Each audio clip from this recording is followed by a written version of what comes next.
Au cours de vos aventures, vous avez affronté de nombreux dangers et êtes devenus des aventuriers aguerris. Votre groupe a pris la direction de Neverwinter pour réclamer sa récompense durement acquise au prix de la sueur et du sang. Durant votre voyage le long de la Grande Route, les louanges concernant votre héroïsme fusèrent de la part des marchands et autres voyageurs itinérants. Votre arrivée à Neverwinter ne passa pas inaperçue non plus, avec la dépouille de la terreur aux écailles opalescentes trônant fièrement sur votre chariot. Même si lors de la traversée de la ville une partie de la population vous porta en triomphe, la vie poursuivait son cours pour les habitants de la cité. Votre troupe, la Compagnie du Second Souffle, a vu sa réputation se propager au nord de la Côte des Épées telle une déferlante. Vos faits d'armes les plus récents, en particulier votre affrontement contre le dragon blanc Cryovain qui terrorisa la région, vous ont permis d'acquérir le titre honorifique de héros de la Côte des Épées décerné par le seigneur Neverember lui-même.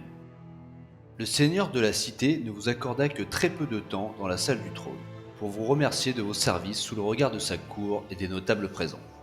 Il vous traita avec le plus grand respect et avec courtoisie avant de solliciter vos services pour une tâche de la plus grande importance pour la stabilité de la côte.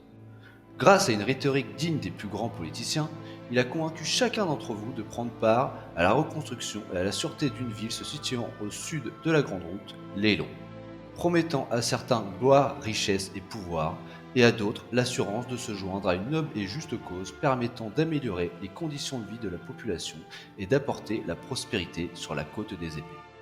Lélon pourrait avoir le potentiel d'une ville de moyenne importance dans le commerce régional, grâce à sa position entre deux grandes villes, Neverwinter et Eau-Profond. De plus, sa proximité avec la piste des Trois Sangliers ainsi qu'avec le littoral sont des atouts non négligeables. Cependant, les forces que vous avez pu affronter précédemment dans la région sont encore là, cachées dans l'ombre. Leur présence est plus discrète depuis les défaites que vous leur avez infligées. Malgré l'accalmie, l'avenir dans les environs de Lélon est incertain et nébuleux.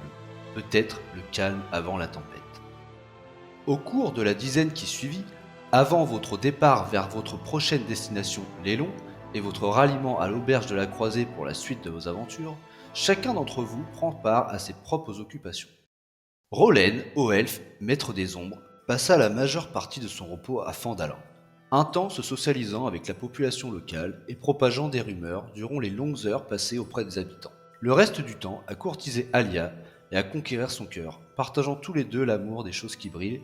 Il n'a pas fallu longtemps avant qu'il arrive à ses fins. Malgré la retenue de la jeune femme, au début, elle ne put résister à son charme et sa détermination. Ainsi, grâce à ses récents exploits et à l'appui de sa nouvelle compagne, l'implacable assassin fut promu au grade de loup au sein des Entari, dont la nouvelle mission sera d'espionner et d'administrer à Lélon pour le compte de l'organisation. Richard, humain et clair, serviteur vertueux de la divinité de l'aube, l'attendre, commença, suite aux événements qui avaient eu lieu dans la compagnie lors de leurs récentes aventures, par demander des comptes à Andor. Ce dernier nia en bloc son implication dans la chute malheureuse de Eupher lors de l'affrontement contre le dragon. Le porteur d'aube lui reprocha également son manque d'application lors de la bataille chez Faucon, mais le nain ne voulait rien entendre. La confiance entre les deux compagnons était définitivement brisée. Les nombreux agissements immoraux de la compagnie de la perspective du prêtre finirent par exaspérer Richard, qui décida de quitter le troupe d'aventuriers comme il l'avait déjà fait avec son groupe précédent, cela après les avoir accompagnés jusqu'à Neverwinter. L'homme de clergé eut besoin d'un retour aux sources de sa foi et décida de se dévouer pleinement au culte de la tendre.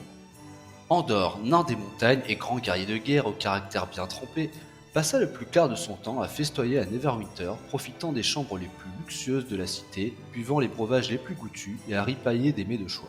Durant son séjour, il paya de nombreuses tournées à ses compagnons de comptoir éphémères. Une nuit, sa consommation soutenue de boissons alcoolisées et d'herbes à 5 doigts amena Andor à s'endormir sur la table d'une auberge. À son grand étonnement, le nain se réveilla à l'extérieur du bâtiment, sans savoir comment il était arrivé là, et s'aperçut avec énervement que sa bourse avait été subtilisée. Au cours d'une soirée moins arrosée que les autres, le pourfendeur de Gortok repensa au coin du feu à la confrontation verbale qu'il avait eue avec Richard concernant l'affrontement contre les orques chez Faucon. Il restait persuadé d'avoir eu le bon sens militaire de vouloir attendre que les ennemis viennent à eux, son fumage de pipe résultant seulement de son agacement à l'encontre de la faiblesse tactique de ses compagnons.